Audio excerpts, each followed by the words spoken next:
Esther chapter 8, please. Esther chapter 8. That's where our time will be spent this morning. Esther chapter 8. Blessing to be together. Blessing to have this good number here. Such a beautiful Lord's Day to spend together in worship and as a family in Christ. Thankful for our time. Esther chapter 8, beginning verse 1, please. On that day, King Ahasuerus gave Queen Esther the house of Haman, the enemy of the Jews. And Mordecai came before the king, for Esther had told how he was related to her. You've heard of the word catastrophe. A catastrophe is a sudden, somewhat unexpected event bringing terribly bad things. A catastrophe. J.R.R. Tolkien, the writer who introduced the world to Lord of the Rings, Silmarillion, and some of those books, invented a word, a eucatastrophe, which was a sudden, unexpected turn of events for good. In fact, he actually said that the greatest event that was a eucatastrophe in the history of mankind was the resurrection of Jesus. It was a sudden, almost unexpected, also I'll say maybe completely unexpected, turn of events to a positive thing, a eucatastrophe. Well, folks, I'll tell you, Esther chapter 8 is a eucatastrophe. It is a sudden, unexpected turn of events where everything goes positive, everything turns good. All the good things are coming to pass when it looked like they didn't stand a chance. There was no hope. Well, folks, that's exactly what we see in Esther chapter 8, where everything happens. In fact, we could almost call this the beginning of a happy ending. You see, folks, a happy ending, like all of our fairy tales end with, that idea comes from our Bible. I don't know if you knew that, but the greatest happy ending story ever told is the gospel. And so every fairy tale that seeks to do something good and bring a happy ending models itself after the gospel. And here we are, Esther chapter 8, where good finally happens for Queen Esther and the beginning of the good for the Jewish people. Here's the outline of this chapter, and we'll work through this. I had warned a couple of folks, my intentions are, Esther's got 10 chapters, so when we finish Esther, my intention is to go into Ezra and cover the book of Ezra next. I fear it's a letdown, but we will see. But that is the intention after we finish the book of Esther. So Esther chapter 1, let's work through our passage, please. We'll draw some applications at the end. Esther chapter 8, verse 1. On that day, King Ahasuerus gave Queen Esther the house of Haman, the enemy of the Jews. Now, not real specific on timing here, but it would seem that on that day is the same day that Haman is executed, taken by Ahasuerus, accused of molesting or even so far as raping the queen or trying to rape the queen, and he is executed. And so it's on that same day that now we have King Ahasuerus giving Esther the house of Haman, the enemy of the Jews. And just to rub a little salt on the wound, beginning of chapter 7, Haman has his life, his position, his home, his possessions, and we're beginning to see all of that unravel in Esther chapter 8, aren't we? Who now has his home and his possessions, which would have been included in that, not just grandma's lamp and some of those things, but gets everything Haman owned. Queen Esther gets it. The victim, or at least the supposed victim, of Haman's evil atrocities. And so he states again, the enemy of the Jews. Where do the enemies of the Jews go? Yeah, to defeat. Sudden, terrible, and catastrophic. Verse 1, Mordecai came before the king, for Esther had told how he was related to her. So we finally get that revelation. You remember at the beginning of the book of Esther, she's told, don't reveal your Jewishness, and not even really by that extension, don't reveal her relation to Mordecai, who was a well-known Jew. Well, now she tells the king he is related to her. Verse 2, the reversal theme we've been seeing so much in the book of Esther. Verse 2, the king took off his signet ring, which he had taken from Haman, and gave it to Mordecai. And Esther appointed Mordecai over the house of Haman. So now, notice the reversal. What started all of the problems in Esther's story Well, one enemy of the Jews who wants to commit genocide only because one Jew wouldn't bow down to him. And now look at where that same Jew is. The exact same Jew, mind you. He is now wearing the ring of authority that Haman once possessed, the very ring that would have sealed the wax on the execution decree. And he has all of Haman's possessions. You remember what Haman's wife says to Haman? If this is a Jew, you're going down, dude. And that's not in the Hebrew, okay? But you're going down, dude. And he's going up. What happens? Mordecai goes up. Haman goes down. Mordecai wears his ring, takes his position. And essentially, when he was in a lesser position outside the gate or in the king's gate, depending on how you see that, he's now in a position where he can approach the king. You talk about an elevation.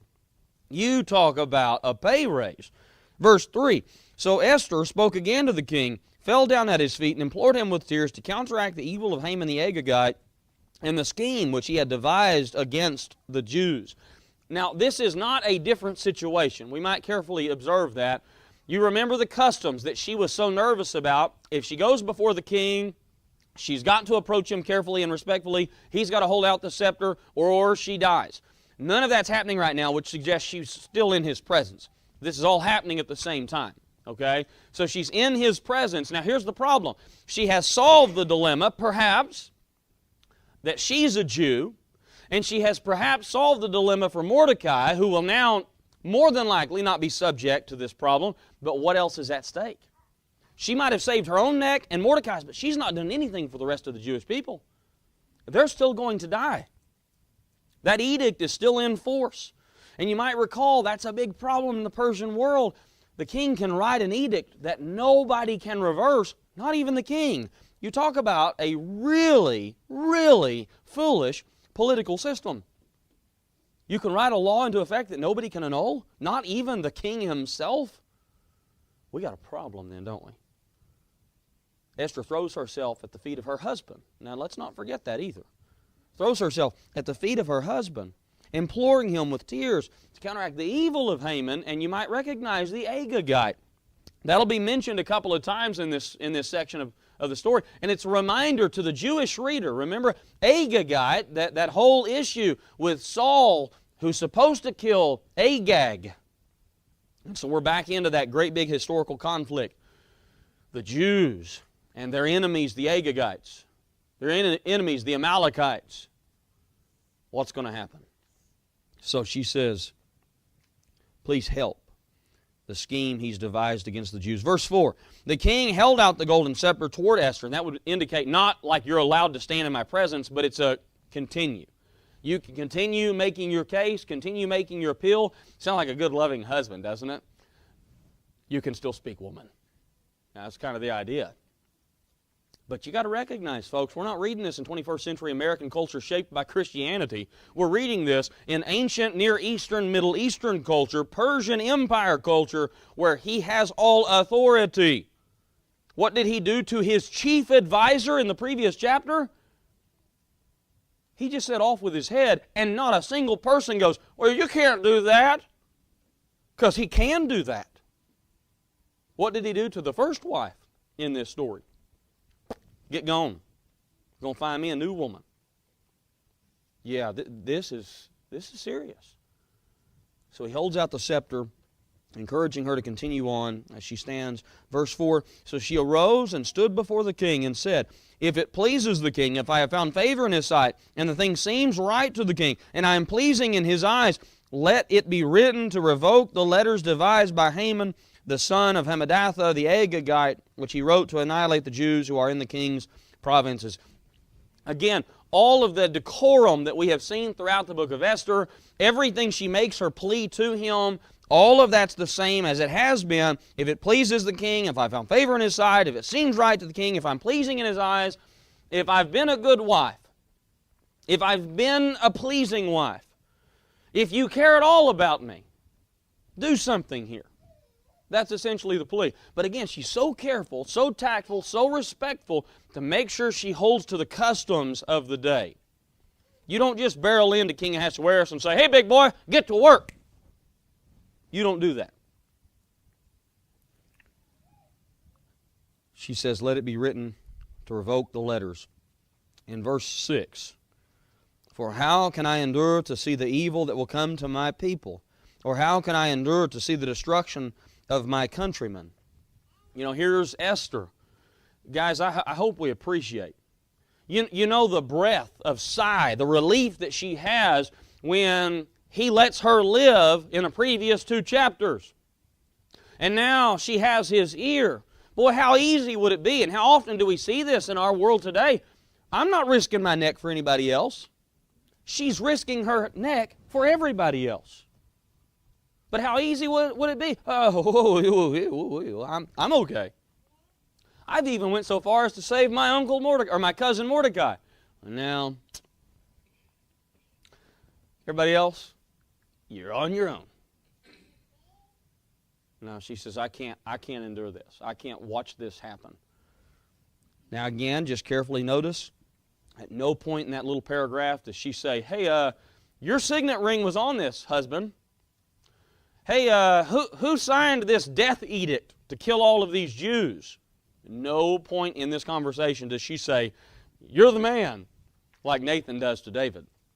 Because had she went that route, this entire story probably would have ended quite differently for Esther and the Jewish people.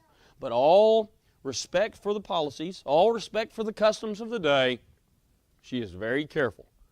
So verse 7, King Ahasuerus said to Queen Esther and Mordecai the Jew, indeed, I have given Esther the house of Haman, and they have hanged him on the gallows because he tried to lay his hand on the Jews. In some ways, you could read this almost as exasperated. Even though the text doesn't really tell us his tone of voice or the way he feels about all of this, there's a sense in which probably some exasperation here. You know, I mean, especially when you read that first sentence, because what's that first sentence say? I just killed that dude. What more do you want from me? You see, not only did I just kill that dude, I gave you all of his stuff. I've pretty much done everything I'm supposed to do here. I have done everything a good husband should do, and more. You should be grateful. And you might recognize, verse 7 seems to suggest the little trumped-up charges that he was trying to molest the queen were not legitimate, and he knew it. You remember why Haman was taken by force, thrown a bag over his head, and killed? He has tried to lay his hands on my wife. What does Ahasuerus say in verse 7? Nothing about trying to molest his wife. So maybe there was a little insight there on Ahasuerus' part.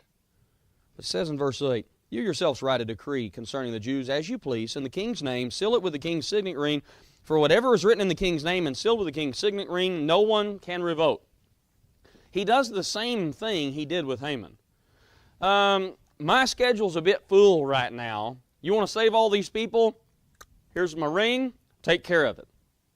Isn't that what got us into this mess? A little bit, yeah. A little bit.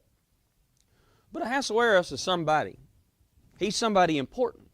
Somebody important doesn't waste his time with this sort of stuff. You pass it off. You defer to somebody else to take care of it.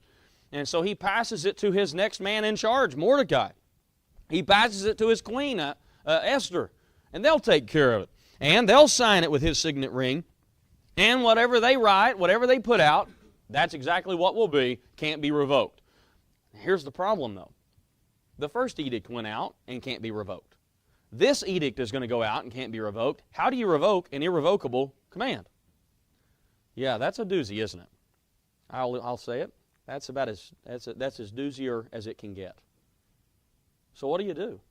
In verse 9, king's scribes were called at that time in the 3rd month, which is the month of Sivan, on the 23rd day, and it was written according to all that Mordecai commanded to the Jews, the satraps, the governors, and the princes of the provinces, from India to Ethiopia, 127 provinces in all, to every province and all its in its own script, to every people in their own language, and to the Jews in their own script and language. You want a good memory verse? There it is. That was one verse, by the way. That is the longest verse in our English Bibles. I don't know if you knew that. Everything we just read was one verse. There you go, kids. Want a memory verse challenge? Yeah. Remember, Esther 8 and verse 9.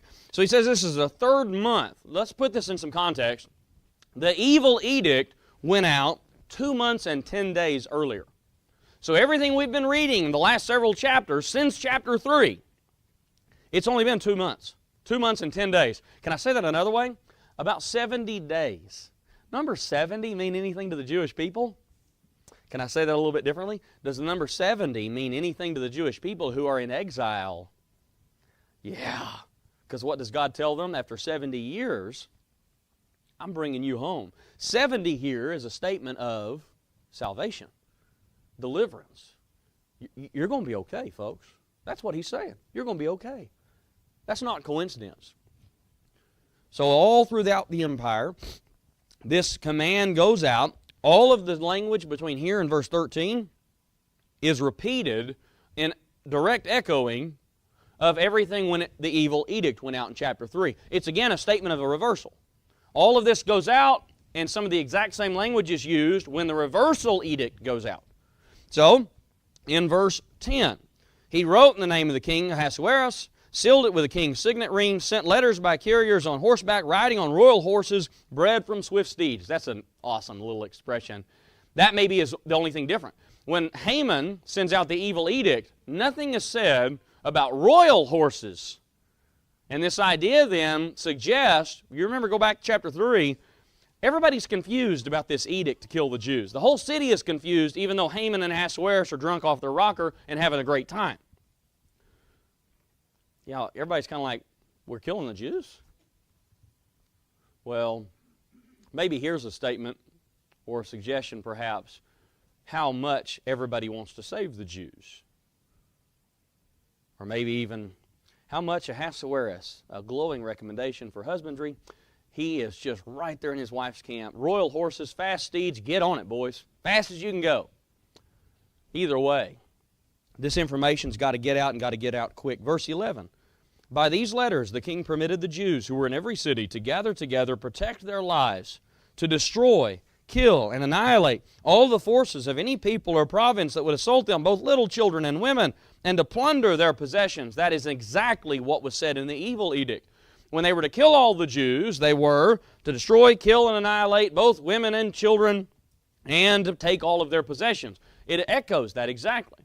Now, some people have made some issues here. Okay, the Jews basically have royal edicts, permission here, the king's permission to defend themselves. Why are they killing children?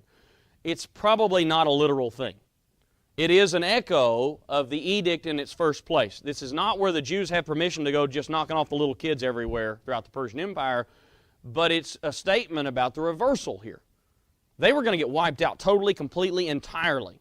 And that is not just hinted at, it is stressed to destroy, kill, and annihilate. You think they're going to, yeah, it's dead, dead, dead, dead. So what happens? The edict that reverses everything, it reverses it completely. They have absolute authority from the king to defend themselves.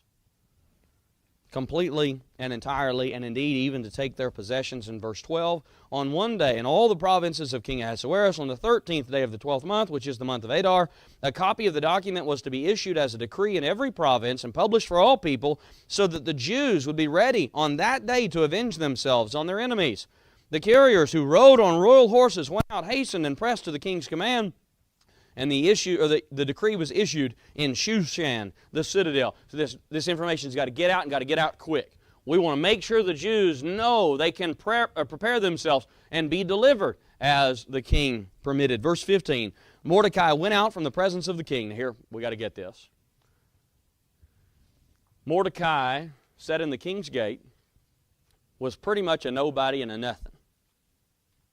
Look at where he is now. Leaving the king's presence in royal apparel of blue and white, with a great crown of gold and a garment of fine linen and purple. And the city of Shushan rejoiced and was glad. Did Haman ever have those accolades? No. So not only did Mordecai take what was once Haman's, his elevation puts him in an even higher place than Haman was. This is the reversal theme of Esther.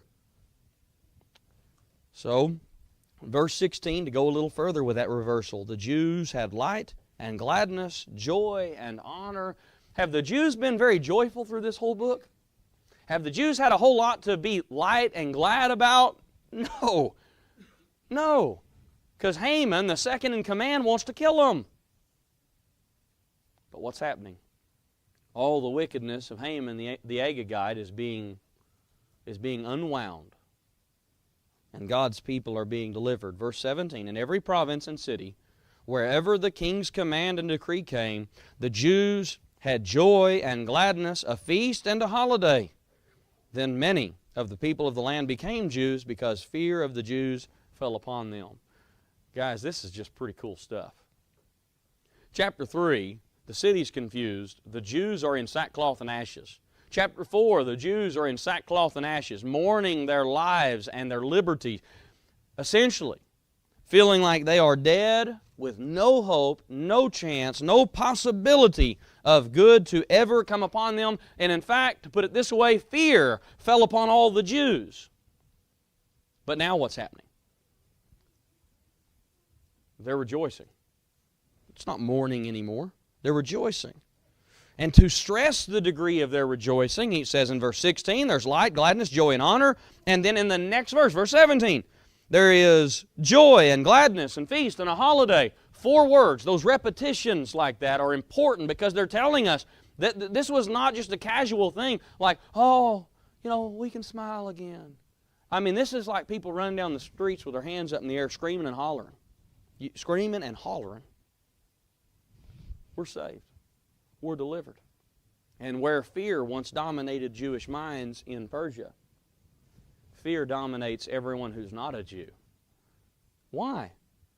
What did Haman's wife say? If Mordecai's a Jew, you're going down, dude. Is that maybe what everybody else understood now? How else do you explain Mordecai, who sat in the king's gate, now having the king's ear, wearing the king's robes, looking kingly in every aspect? And let's just keep in mind, it wasn't very long ago where Haman had to lead Mordecai through the city proclaiming him as somebody in whom the king delights. Guys, everything about this is that reversal. There's that one little sticky spot in verse 17. Everyone became Jews. What in the world does that mean? We've got a couple of options, and I pick options 1 through 3. So we've got a couple of options. One is that there were actually people converting to Judaism. Maybe. The Septuagint, the Greek translation of the Old Testament, even says that many of them were circumcised, which means they truly converted to Judaism and actually started keeping some of the cultic practices of Judaism and some of those things. But maybe that's not quite what it means. It could just mean that they sympathize with the Jews. But not really sure. They became Jews. One made the observation maybe they're even claiming to be Jewish. And so you got 3 options. I said I pick all 3. So I don't know. That's kind of what that meant. I don't really know. Did they sympathize with the Jews? Did they claim to be Jewish? Or did they actually convert to Judaism? Really, the whole point is irrelevant. That's a weird spot where it's translated kind of funny. It's just not really sure. But the point is the reversal of the book of Esther. Where, let's just go back in our minds, in Esther 3, nobody wants to be a Jew. The Jews didn't want to be Jews. And what happens here? Everybody wants to be Jewish. Folks, that's exactly the kind of reversal scene, the reversal story we should expect when we're talking about God's people. Not to just take low-hanging fruit, but I'm going to anyway. Where else do we see that idea of reversal? People who are dead but live again because God works. Oh, like everywhere in the Bible. Our big R word, resurrection. Kind of important to the Christian faith. That's about deadness becoming life. Typified in Jesus Christ, but expected in all believers who died to the practice of sin, are buried with Christ and raised to walk in newness of life. Folks, everything about what we're seeing here, this little subtle reversal theme, you're thinking, well, I see the reversal concept in Esther, but what does that really have to do with anything? It has everything to do with everything. Because this is a whole sub-theme in our Bible story. That God can take those in darkness and bring them to light. That God can take death and bring life. Guys, that's the Bible story, and we're seeing a microcosm of it here right in the book of Esther. So what can we do to apply this book? Let me just kind of rapid fire several here. Most of them come from verses 3 through 6. But let me hit these very quickly with you.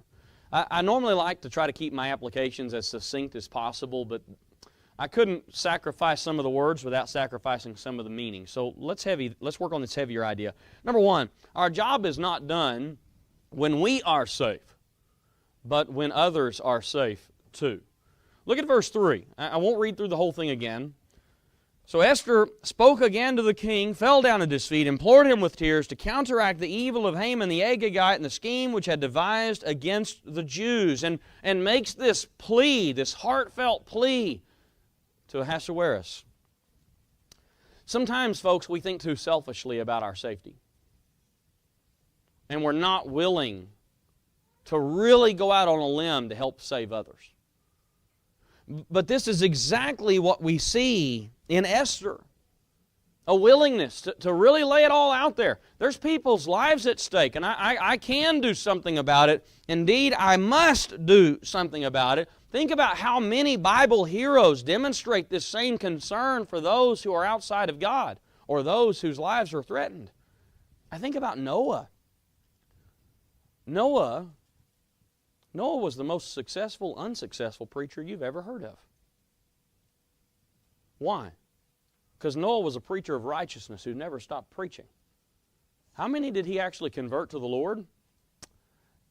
I mean, if we're going to be lenient, we could say 7. 7 people, 100 years of preaching, a little over 100 years of preaching, 7 people. The most successful, unsuccessful preacher you've ever heard of. But Noah was determined. There's people out there that need the truth, and he's the one who has it. Esther, in her situation, says that these people's lives are at stake. I can do something. I must do something. May we learn, folks, to see people as God sees them. And I will tell you, what we see in Esther is a little glimpse of the heart of God. Because what did God want for His people? He doesn't want them to be annihilated and destroyed and killed by this evil edict from an Agagite. He wants His people to be delivered. We're getting a glimpse of God's heart in Esther's actions. Number two, we should use our position to help others. Here she is in verses 3 and following. She's got the king's ear. Opportune time. She jumps. I've got to do something. Folks, God recognizes that not everyone is in the same position. But what He does expect from us is to use our position to do good. And while everyone's position might not be the same, everyone's goals should be the same. I'm reminded, this has been just on my mind so much the last 3 weeks, the parable of the talents. When I preached on it back the early part of June, that one has just stayed on my mind. Am I doing everything I can? Am I using the position God has given me to help people? That keeps me up at night, folks. Does that affect you? Am I doing everything? Am I using all the resources God has put in my lap? Look at Esther. Esther's like, I'm laying it all on the line. I'm the queen. I have His ear. She doesn't have that much influence, but she's got a little. She's going to use it. Now, you might not be the king, and you might not be the queen with the king's ear, but I tell you what you are. You're a mother or a father. You're a daughter or a son. You're a brother or a sister. You're a cousin. You're a niece. You're a nephew. You want me to just keep going? You've got something. You've got a position where you can help others. Are you thinking selfishly about your safety when there are others whose lives are at stake? Folks, we should use our position to help others. Number 3, may we have the courage to plead our case to the king. Everything about this strikes me as fascinating. When she falls down at his feet, has Ahasuerus really demonstrated throughout Esther, he's just such a compassionate fella. You know, I mean, boy, his wife starts crying at his feet, help me save my people. And you know Ahasuerus, so far in the story, he's going, you got me. Yeah, I don't read that either. This is not a compassionate king. This is not somebody who's just deeply moved by the predicament of other people. But I'll tell you something, folks. Do we not serve a king who is compassionate? Who is long-suffering? Whose mercy endures to generations? Who desires all people to be saved and come to the knowledge of the truth? We serve a God who wants us to come to His feet. What if we did? What if we went to our King, compassionate, gracious, and benevolent, threw ourselves at His feet and said, help me save others. Help me be concerned about the safety of others. For the record, folks, we get a glimpse of that from Paul in Romans chapter 10. Brethren, my heart's desire and prayer is for Israel that they might be saved. What was on Paul's mind? He says, God, help me. I want to save these people. They need the gospel. What ways might God act if we petitioned Him for opportunities? Let me offer number 4. This is a little later in the same passage. There's almost no end to the good that can be done when God's people act in faith. Verse 7. Ahasuerus says, I've given the house of Haman to you. I've hung him on a gallows. He's dead. He's gone. Verse 8. You yourselves write a decree concerning the Jews as you please in the king's name. I mean, here's a blank check. You go do what you need to do to save these people. Just take my checkbook, sweetheart, and sign my name. You got it, babe. Verse 9. The king's scribes called at that time, and it goes throughout the entire nation. The scope and the splendor of all that Ahasuerus reigns over, they're all getting this message. And in verse 10, he's wrote in the name of the king, sealed it with the king's signet ring, sent it by royal horses bred from swift steeds. Boy. Anybody else reading this shocked by the way God worked in the story? No. No, folks, because we know. Who would have thought at the beginning of Esther's story when things looked so bad in Esther 1 and Esther 2? I mean, let's think for a second. Ahasuerus is giving the boot to his first wife, saying, boy, I need to get me another one. And in the second chapter, he's taking young women across the empire to his bedroom against their will, and the queen is found from that choosing. And then in chapter 3, an edict goes out that says, we're going to wipe up every Jew on the earth. Yeah, anybody read those first 3 chapters and think, this is going to end well? Now, if we've been serving God, we've been reading our Bibles, and we already, yeah, it's going to end really well. But we know that because we know the rest of the Bible history. Folks, this is the way God works. Incredibly, powerfully, and compassionately. From death to life. From an execution edict to a salvation edict.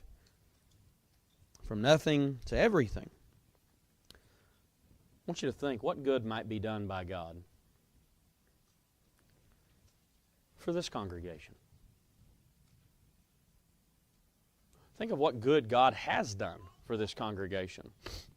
What about our future? I find myself more and more excited about what we do in this place and excited about the things being done in this place. I wrote an article, a bulletin article this week. I don't know if you've kind of paid attention, but we've been growing. Like we've been growing. You know how many places are like, I think we should probably just remove these chairs. We don't have enough people to fill them, and we're losing people. You know how many people? You know how many churches deal with that? And we're like, hey, deacons, we need more chairs in our auditorium. And our deacons go, okay, we'll go find them. That's rare. What good has been done here? What good still yet can be done? We got a lot of work ahead of us, folks. And I want you to be encouraged by that. I want you to be optimistic by that. And I want you to be a little gritty. We've got a lot of work to do. I was telling somebody, I know of some congregations that grew incredibly over a short period of time. But I know of other congregations that they grew to a certain point, and their ambition was, we're going to help more preachers. I know of congregations that support more than 20 different preachers across the world that they know, that they have contacts with. They're supporting the gospel preaching in other places. Boy, that's a good goal to have. What other things might we be able to do in this place the more we petition God for His help? We got a lot of good work being done, a lot of good work still yet to do. Esther chapter 8 is a good one.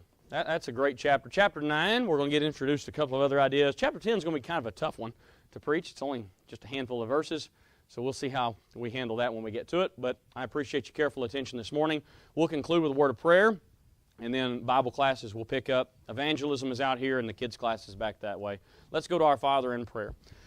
Father, we're so thankful for the blessings that you give to us. We're thankful for the book of Esther that reminds us to stay put, to stay encouraged, to stay faithful, and to keep working. Help us, Father, to do all of those things in our own places. Help us to do those things as we come together as a congregation. We thank you for the blessings that you've given to this church. We pray that you will continue to bless us with work and that we can continue to glorify you in all that we do. Give us strength and wisdom. Bless our shepherds. Bless each member of this congregation. We ask this in Christ's name. Amen.